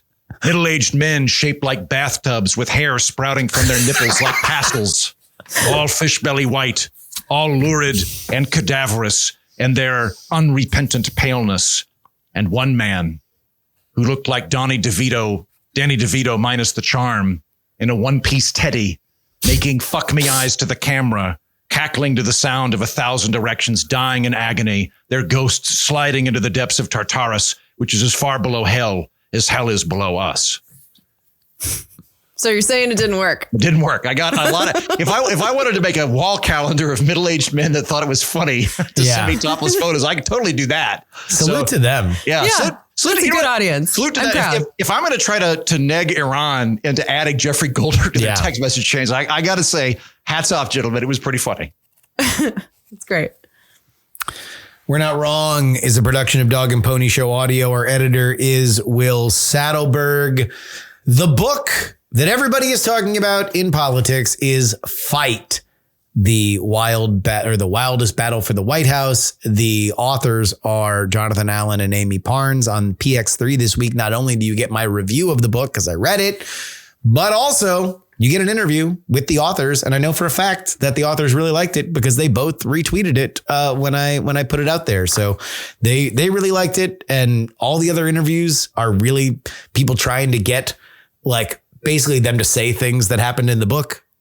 This is me, a super fan of their work, dialing into what they could cover, what they didn't cover, the process of how they did it, and what they learned. I stayed another like 15 minutes after the interview talking to them about a bunch of other stuff. They were really great, and I'm really, really happy with the episode. That is out right now, all about the book that is going to define the 2024 election fight. Jen? So on Congressional Dish, this I released a couple weeks ago, but this was about the continuing resolution that happened. And it's really, I'm going to tell you exactly what's in the continuing resolution. And I really focus on the bullshit that was spewed by the Democrats. And, Cory Booker was doing a whole performance, the Democrats did a performance as well. So I really just wanted to document that whole event so that when it's referenced in the future, we can go back and be like, oh yeah, that's what that was. So yeah, it's a real play-by-play of the continuing resolution saga. Heat, what's up with the ORF? I have on Cory Doctorow on the Political Orphanage this week. For those unfamiliar with Cory Doctorow, he is a very, very well-known activist and thinker in all things regarding internet boing represent freedom, just anything involving IP law. It was an interesting chat. I did not think we were going to get along. I'd had people send me. I had a listener that was like, hey, check this guy out. And it was 30 minutes of him literally explaining why Milton Friedman should burn in hell. And I was like, this guy does not strike me as a particularly cuddly dude. That said, it's a great conversation. We get into ways that IP law ought to be restructured, ways that kind of both of us agree that there are laws on the books that allow people to parasitically take money rather than doing anything. I'm coming from the unabashed capitalist perspective. He's coming from the irritating, shrill leftist socialist perspective. And yet there it is. We managed to find a significant amount of overlap. I'll add, he also just knows way the fuck more than I do. I wouldn't have been able to push back on him even if I wanted to, because he really knows his shit. But it's an interesting conversation. And he is a known commodity in that world. So check out the Political Orphanage this week. And he dared to insult your dear Uncle Milty. How dare he? You can tackle the Milton Friedman thing. That's fine. It was just the high-handed shrill. It was the high-handedness of it that was what irked me a little bit. But you know what? One of the things that I found, and actually, Jen, this is something you mentioned when I had on Cenk Uygur, is they'll match your energy, and that was my case. I kind of told Cory from the beginning. I was like, hey, I think I'm the neoliberal guy you hate.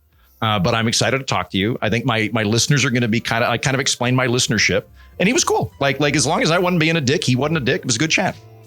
Good.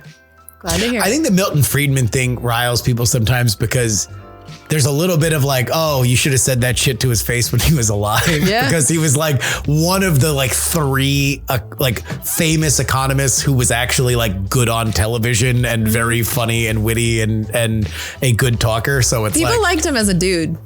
Yeah. Yeah. Yeah. Anyway. All right. That wraps it up for us this week. Until next time, for Andrew Heaton and Jen Briney, I'm Justin Robert Young, reminding you that we're not wrong. That image of Cory Booker is super serious.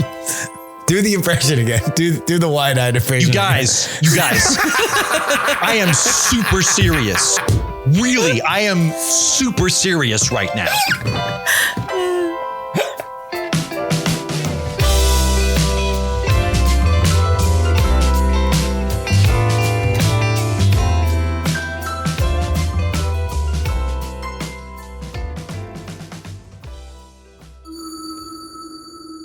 Dog and Pony Show audio.